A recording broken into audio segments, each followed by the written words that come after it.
Yo, what is up guys? I'm Mateen Akbari, Persian Swag. Today we're going to be looking at Call of Duty Black Ops 3 review, 1 year later. Let's see if this is the Call of Duty you should buy for the holiday season. So for this review, we're going to be looking at 4 parts: campaign, multiplayer, zombies, and of course the DLC season now that all DLCs are out for Call of Duty Black Ops 3. So let's get right into it. And for your guys' information, I have played all the Call of Duties from Modern Warfare 2 all the way to Black Ops 3. And I own Advanced Warfare and Black Ops 3 for the Xbox One. So if that's what you're looking to get it for, I'm your guy. So let's start with campaign. Now I have to be honest with you guys, Black Ops 1 was my favorite campaign out of any Call of Duty I've ever played. The story was fresh, it was intriguing, and it had me on the edge of my seat all throughout it. Actually even made me play it 3 times. But Black Ops 3 unfortunately is a different story. First of all, I've actually never even played the Black Ops 3 campaign to the end. I've only played a little bit and I wasn't really that interested.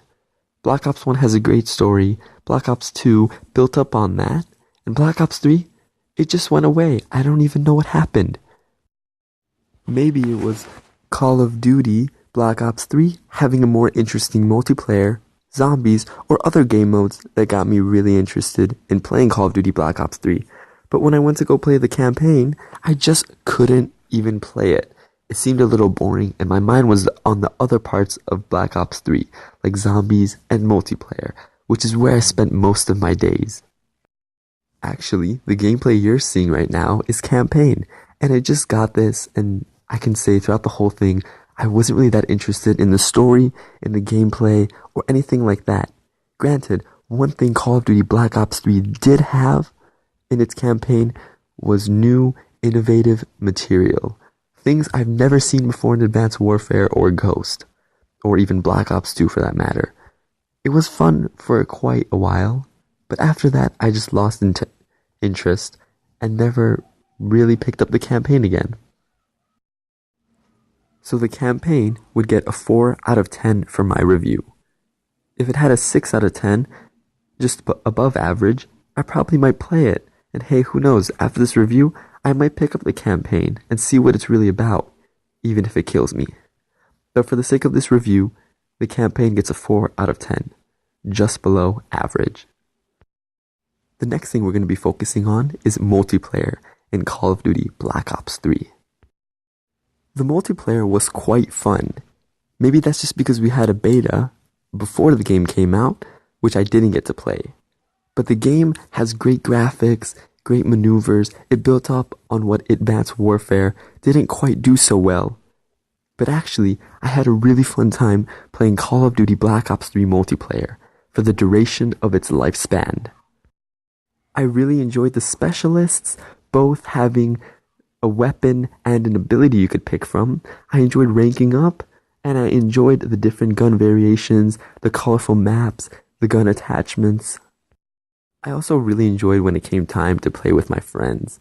And actually getting this gameplay, it made me just reminisce about all the times I spent leveling up, getting these gun camos and gun attachments, and really falling in love with 1 or 2 particular guns. You know, there's not much I can say about the multiplayer. It had what Advanced Warfare had, but it just did it a little bit better. Advanced Warfare had advanced movement systems, and Black Ops 3 built on that, enabling wall running, boosting in mixed durations, as well as some fun new game modes that got fans like myself really interested in playing. If you're wondering, the KN-44 was my favorite weapon in Call of Duty Black Ops 3. After that, it had to be the one-pump shotgun. But anyway, the map sizes were great, the guns were fun, and I just love the intriguing story behind the characters themselves. You know, this has to be the first multiplayer where we got a little bit of story. You know, I would give this multiplayer a 7 out of 10. It was pretty much above average, and I never really ran into much problems. Although one thing I do have to say is, supply drops were really annoying, and I know Advanced Warfare had them, and things got kinda bad, But in Black Ops 3, things got even worse, almost to the point where they put the Blackjack DLC character in the supply drops. I'm glad that didn't happen. But anyway, my final score for Call of Duty Black Ops 3 multiplayer is a 7 out of 10. It's pretty good. Next up, we're going to be looking at Call of Duty Black Ops 3 Zombies. For the sake of this review and it having a DLC part, we're going to be only looking at Shadows of Evil and maybe looking at Glimpse into the Giant. Since Shadows of Evil was the on-disc DLC and the Giant was not too far behind release. These are the two maps that I'll be talking about in my Zombies review. Shadows of Evil was a really fun map, having great colors, a great design, and it being probably the biggest map at release. Man, I remember live streaming and having so much fun, just figuring out the different things. However, Shadows of Evil did seem a little bit hard at the time, or just a little too repetitive. But honestly, once you find out what to do, and you learn all the ins and outs of playing Shadows of Evil, it becomes a really fun map, and actually, you can get to some really high rounds. The Margwal's not that annoying, the Parasites aren't that much of a bother, and the Pack-a-Punch, you can get it open as soon as round 3, leaving you the rest of the rounds to just have fun and run around. The game mechanics of Call of Duty Black Ops 3 Zombies is actually pretty good. The knifing system has gone better over the course of the 8 years, and things like Gobblegums really change up the system. And unlocking new weapon attachments for your gun makes you want to play and play and play and play. And of course, with different maps having some exclusivity makes you really want to play all the different maps for different variation. But honestly, some things just never got patched. You know, there was a lighting glitch in the Giant when at launch, and some things just really messed people up. There were some glitches here and there, but I think they fixed most of them.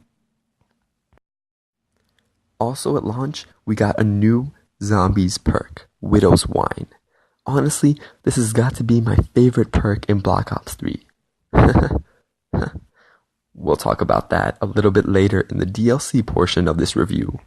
But actually, I would give the Zombies experience a 6 out of 10. Shadows of Evil was fun, but not to the point where I would play it every day like some of the other Zombies maps in the DLC season. So it's just above average on Shadows of Evil. Lastly, we're going to be looking at Call of Duty Black Ops 3 DLC Season. Call of Duty Black Ops 3 offers a Season Pass with 4 map packs in it. For each map pack, you get 3 multiplayer maps and 1 Zombies map with a great experience. Well, almost. Treyarch hit the ground running with their DLC season, focusing on Der Eisendrache as the first DLC map. Taking place in a German castle, you play as our 4 original characters from Origins and the Giant, trying to get Dempsey back from the Germans off the moon. The Easter egg is quite fun, and I never got a chance to do it, but from what I've seen, it's really fun to do that part. And all the new game mechanics they've introduced with the Wonder Sphere and like the Panzer returning and things like that really made the game fun, as well as every DLC having Gobblegums. The next thing we're going to look at is Zetsubo no Shima from DLC 2. It takes place in a Japanese abandoned facility where they used to do vegetational experiments on human life, and actually other living things too. I don't know what it was about this map, but I never had the interest to play it. I kind of played a little bit. The watering system for the plants was kind of weird. The power was wrong. They just did not go strong. And because Der Eisendrache was released, I ended up playing that more than I played Zetsubo no Shima. If you guys don't know, Zetsubo no Shima is where you go to save Takio, part of the storyline in Call of Duty Black Ops 3 Zombies. Zetsubo no Shima also introduced some weapons that were exclusive to the map, like the Razorback, the Marshall 16, and the M1 Garand, or the MX Garand, in Call of Duty Black Ops 3. And from what I heard, the Easter egg in Zetsubo no Shima was quite simple, and the reward just wasn't enough to keep you going, if there even was a reward. But all in all, the cutscenes for all the zombies maps were pretty good.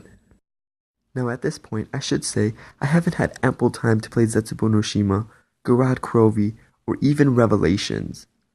But actually, I do own the maps, and I do have my Xbox One, so I can play them whenever I want. But I'm just not that interested in playing Zetsubo no Shima or Garad Krovi that much.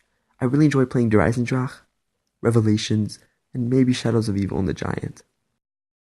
Also, the DLC season introduced some really special things in the supply drops. There were guns, there were different sort of specialist abilities, there were things like that. As well as the zombies side, they introduced special gobblegums that enhanced your gameplay ability. One thing I didn't like with the DLC season, actually many things, but one thing I didn't like was that Treyarch did not introduce any new perks. The only new perks we got in the whole duration of Call of Duty Black Ops 3 Zombies was Widow's Wine. That was the only one, and it was in Shadows of Evil. And with Garad Krovi, Zetsubo no Shima, and even Revelations being sort of dull and uninteresting maps, leaving me to only play really Der Eisendrache or the Giant, and a little bit of Shadows of Evil, the zombie season for DLC wasn't that strong as it could have been, or even in the past with Origins being released, or Moon, some of the later maps. They really didn't end off on a high note, and most of the community was kind of upset at them for this lack of a really spectacular ending cutscene. Actually, I don't even know what Treyarch can do to fix their mistakes. Maybe giving everyone all the DLC supply drops. But with the DLC season starting with Der Eisendrache and ending with Revelations, it went from really awesome to really disappointing real quick. And the multiplayer was it was pretty fun. But there wasn't any new features or anything that I can really recall to mind at the time of this recording. So the DLC season, part of this review, gets a 3 out of 10.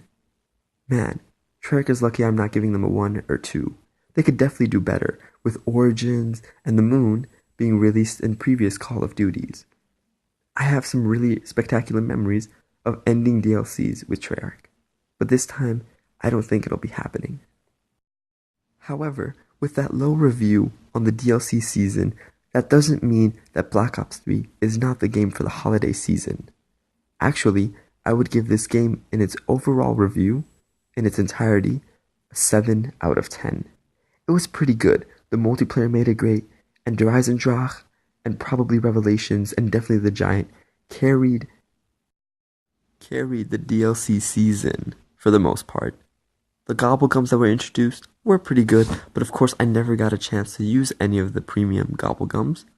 And really there was nothing noteworthy in multiplayer. But one thing I can remember is everyone being mad about the supply drops for a while, because they thought that Activision was being a money grabbing. Anyway guys, that has to be it for my review. By the way, to answer the question, is Black Ops 3 the game for this holiday season? The answer is yes. If you were going to get any Call of Duty for the next-gen consoles, which is Xbox One and PS4, your choices are Call of Duty Ghost, Call of Duty Advanced Warfare, Call of Duty Black Ops 3, and now Call of Duty Infinite Warfare. Out of the four, I would definitely say Call of Duty Black Ops 3 has my pick for the holiday season. If I was to buy one Call of Duty, I would buy this one. With all its DLC and its current gameplay, it's just a wonderful game to buy. And actually, if you're on PC, the purchase gets even more worthwhile, with there being custom maps and custom mods in Black Ops 3 supported by Treyarch. You can make your own zombie maps or play others that people have created, as well as some multiplayer maps too. Let's see where the future of Call of Duty Black Ops 3 is taken with this new DLC. And hopefully, who knows, it may come to consoles in the near future. Anyway guys, thanks for watching. I have been Persian X Swag. We'll see you in the next one. Goodbye.